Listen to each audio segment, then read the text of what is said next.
Hi there. In this video, we are going to learn why and how to block students from sending and receiving emails outside the school domain. In an educational environment, security and focus are paramount.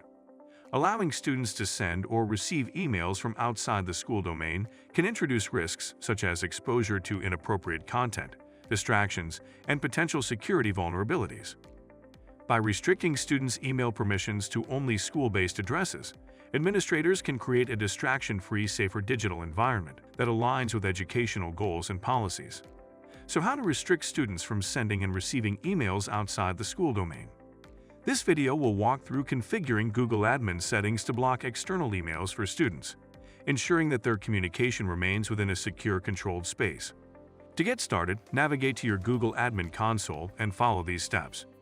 Go to Apps, then Google Workspace, then Gmail, then Content Compliance.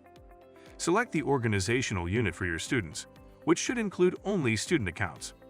Click Add another rule or configure depending on whether you have existing rules. In the Add setting page, add a short description of the rule. In the Add addresses or domains that you want to allow step, create a new list with the addresses you want to allow sending and receiving emails. Be sure to include the mailer, damon@googlemail.com domain in the list as well. Add an appropriate rejection notice message to notify users. Uncheck the Bypass this setting for internal messages option. Click Save. Now, test the rules to make sure they work as expected. Test by sending emails to external domain. It should be blocked with the rejection message you configured.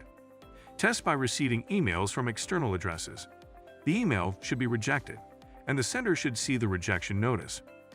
Note: kindly disable the existing rules to avoid conflicts in execution. It's simple and easy. To know more about, please visit xFanatical.com.